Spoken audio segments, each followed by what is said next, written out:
সদ্য মুক্তি পেয়েছে ইমরান হাশমি ও ইয়ামি গৌতম অভিনীত হক ছবি। बात यहाँ तक नहीं पहुंचनी चाहिए थी बानो। तुम्हें क्या लगा मैं डर जाऊंगा? তাকে কেন্দ্র করে ফের আলোচনায় উঠে এসেছে একটা নাম, শাহবানো। একসময় গোটা দেশকে কাঁপিয়ে দিয়েছিল সুপ্রিম কোর্টের ঐতিহাসিক শাহবানো বনাম মোহাম্মদ আহমেদ খান মামলা। ব্যক্তিগত আইন নাকি ধর্মনিরপেক্ষ আইন, কোনটা বড়? সেই বিতর্কই উস্কে দিয়েছিল এই কেস। তাই ইমরান আর ইয়ামির চরিত্র দুটি বেশ যে জটিল হতে চলেছে তা স্পষ্ট। যেখানে এক ফ্রেমে ধরা পড়েছে তীব্র সংঘাত, বিশ্বাস আর মতাদর্শের দ্বন্দ্বে জড়ানো দুই চরিত্র ইয়ামি গৌতম ও ইমরান হাশমি।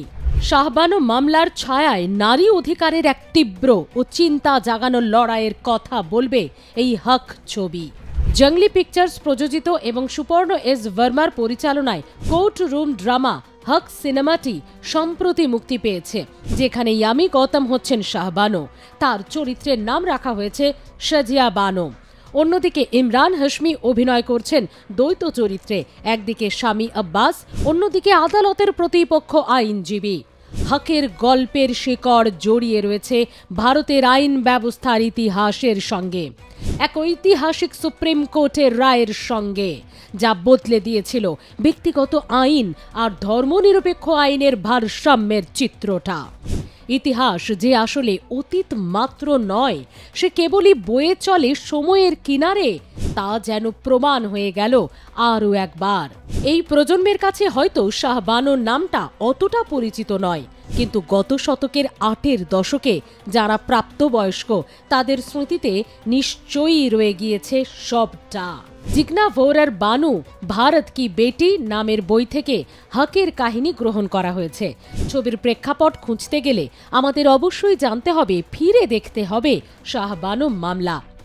রাজীব গান্ধীর সরকারকে নাড়িয়ে দিয়েছিল এই শাহবানো মামলা। সাল ১৯৩২। বিয়ে হয় শাহবানো ও মোহাম্মদ আহমেদ খানের। তাদের ৫ সন্তান, ৩ পুত্র ২ কন্যা। বড় মেয়ে সিদ্দিকিয়ার বিয়েও হয়ে গিয়েছিল। এরকম এক সময়ে ইন্দোরের নামজাদা আইনজীবী মোহাম্মদ আহমেদ খান ৩ তালাক দিলেন তার স্ত্রীকে। সে সময় শাহবানোর বয়স ৬২। স্ত্রীকে কোনো খরপোশ দিতে রাজি হননি মোহাম্মদ আহমেদ। অগত্যা আদালতে পিটিশন দাখিল করেন শাহবানো। সেটা ১৯৭৮ সালের এপ্রিল মাস। এরই মধ্যে স্ত্রীকে বাড়ি ছেড়ে অন্যত্র চলে যেতে বলেছিলেন আহমেদ। ততদিনে তিনি দ্বিতীয়বার বিয়ে করে সেই বাড়িতেই বসবাস শুরু করে দিয়েছেন। এদিকে শাহবানো ফৌজদারি আইনের ১২৫ ধারায় তার ও তার ৫ সন্তানের জন্য খোরপোশ বা ভরণ পোষণের দাবি করলেন। ফৌজদারি আইনের ১২৫ ধারায় পরিষ্কার বলা ছিল, একজন স্বামী বিয়ের পর এবং বিচ্ছেদের পরও তার খরচের অর্থ জোগাতে বাধ্য, যদি স্ত্রীর রোজগারের অন্য কোনো উপায় না থাকে। ঠিক এই দাবির বিরোধিতা করে বসলেন আহমেদ। নিজে ইন্দোরের নামজাদা আইনজীবী ছিলেন, তাই আহমেদ আইনি মার প্যাঁচেই দাবি করলেন মুসলিম পার্সোনাল আইনে খোরপোশ দেওয়ার কোনো নিদান নেই, কেবলমাত্র ডিভোর্সের পরে ইদ্দাতের সময় তা দেওয়া যেতে পারে। ইদ্দাত হলো এমন একটা সময় পর্ব যেখানে একজন মহিলার স্বামী মারা গেলে কিংবা তার ডিভোর্সের পরে ফের বিয়ে না হওয়া পর্যন্ত সময়কালকে বোঝানো হয়।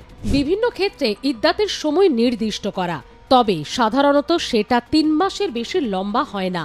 একমাত্র ব্যতিক্রম যদি ওই মহিলা অন্তঃসত্ত্বা হয়ে পড়েন, সেক্ষেত্রে সন্তান জন্ম পর্যন্ত আর্থিক সাহায্য দিতে হবে। এদিকে বানোর খোরপোশ মামলায় আহমেদকে সমর্থন করে বসল অল ইন্ডিয়া মুসলিম পার্সোনাল ল বোর্ড। তারা জানিয়ে দেয়, ১৯৩৭ সালের শরিয়ত আইন অনুযায়ী এই বিষয়টায় আদালতের নির্দেশ দেওয়ার স্বাধীনতা নেই, বরং তা মুসলিম ব্যক্তিগত আইনেরই অধীনে। এর অন্যথা হলে সেই আইন বিঘ্নিত হয়। এরপর ১৯৮৫ সালে ঐতিহাসিক রায় দেয় সুপ্রিম কোর্ট।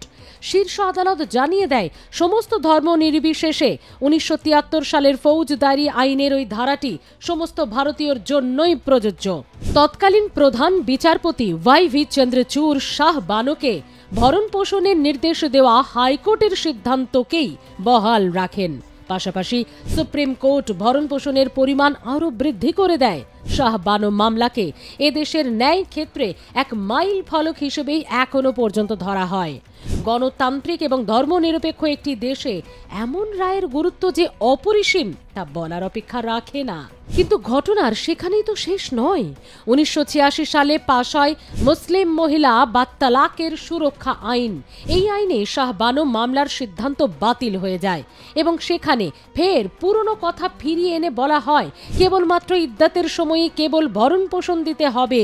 পাশাপাশি আরও বলা হয় যদি কোনো মহিলা উপার্জনক্ষম না হন তাহলে ইদ্দাত পর্বের পরে ম্যাজিস্ট্রেট ওয়াকফ বোর্ডকে নির্দেশ দিতে পারেন ওই মহিলা ও তার উপর নির্ভরশীল সন্তানদের জীবিকা নির্বাহের ব্যবস্থা করে দেওয়া। সেই সময় কেন্দ্রের ক্ষমতায় রাজীব গান্ধী সরকার। নিঃসন্দেহে এই ঘটনায় প্রশাসনও চাপে পড়ে যায়। ফের বিপাকে পড়লে এই আইনকে চ্যালেঞ্জ করেন শাহবানোর আইনজীবী দানিয়াল লতিফি। সুপ্রিম কোর্ট জানায় নয়া আইন মেনে নিয়েও বলা যায় স্বামীর দায় কেবল ইদ্দাতেই শেষ হয়ে যেতে পারে না। নারী পুরুষের সাম্য বিশেষ করে বিবাহের ক্ষেত্রের বিষয়ে এই রায়কে তাৎপর্যপূর্ণ বলে মনে করা হয়। কিন্তু শাহবানো পরে আচমকাই সরে আসেন খোরপোশের দাবি থেকে। 33 বছর পর 2017 সালে সুপ্রিম কোর্ট 3 তালাক প্রথাকে অসাংবিধানিক ও অবৈধ ঘোষণা করে। আর এই আইনে বলা হয়েছিল বিবাহ বিচ্ছেদের পরও মুসলিম মহিলাদের এবং তাদের সন্তানদের ভরণ পোষণের অধিকার রয়েছে। তার 2 বছর পর 2019 সালে মোদী সরকারের উদ্যোগে আনা হয় মুসলিম নারী বিবাহ অধিকার সুরক্ষা আইন 2019, যাতে বলা হলো তাৎক্ষণিক 3 তালাক দিলে স্বামীর 3 বছরের জেল হবে, দিতে হবে জরিমানাও। মোদী সরকার ও বিচার বিভাগ যৌথভাবে যা করতে পেরেছে তা 1986 সালে কংগ্রেস করেনি। ধর্ম নয়, আইনের অধীনে সমান ন্যায় নিশ্চিত করা। তবে এই সব রায় শাহবানো জেনে যেতে পারেননি। 70 দশকের শেষের দিকে এক মুসলিম মহিলা শাহবানো তার স্বামীর বিরুদ্ধে ন্যায়ের খোঁজে পৌঁছে গিয়েছিলেন সুপ্রিম কোর্টে। সেই কোর্ট রুম ড্রামায় হকের মাধ্যমে তুলে ধরেছেন পরিচালক সুপর্ণা এস বর্মা। তবে ইমরান হাশমি এবং ইয়ামি গৌতম অভিনীত হক ছবির মুক্তি রুখতে শাহবানোর কন্যা সিদ্দিকা বেগম দ্বারস্থ হন মধ্যপ্রদেশ হাইকোর্টের। দেশের ইতিহাসে সারা জাগানো শাহবানো মামলার প্রধান চরিত্র প্রয়াত শাহবানো বেগমের কন্যা চলচ্চিত্র নির্মাতা এবং সেন্ট্রাল বোর্ড অফ ফিল্ম সার্টিফিকেশনকে আইনি নোটিশ পাঠিয়েছিলেন। অভিযোগ ছিল পরিবারের সম্মতি ছাড়াই শাহবানোর ব্যক্তিগত জীবন নিয়ে ছবি তৈরি করেছেন নির্মাতারা।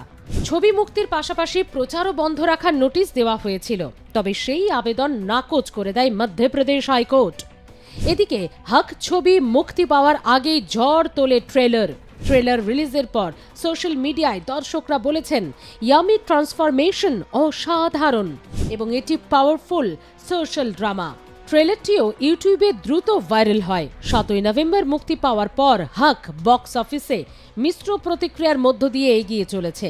মুক্তি পাওয়ার পর সিনেমাটি দর্শকদের মাঝে বেশ সাড়াও ফেলেছে। যাই হোক, যে সিনেমা সমাজকে প্রশ্ন করতে শেখায়, নৈতিক সাহসের মুখে প্রতিষ্ঠানগুলো কিভাবে প্রতিক্রিয়া দেখায়, তা নিঃসন্দেহে জাতীয় আত্মসমালোচনার এক আয়না। সেই আয়নায় হতে পারে হক, যা দেখাবে 1985 থেকে আজ পর্যন্ত ভারতের যাত্রা কত দূর আর কত বছর হারিয়েছে কেবল ধর্মনিরপেক্ষতার নামে তুষ্টিবাদে। বলাই যায় শাহবানো মামলা কেবল একজন নারীর লড়াই নয়, বরং ধর্ম, রাষ্ট্র, নারী অধিকার, ধর্মীয় স্বায়ত্তশাসন এবং সেকুলারিজম, ভোটের রাজনীতি, এই সবেরই প্রতীক। ব্যুরো রিপোর্ট, আর প্লাস নিউজ।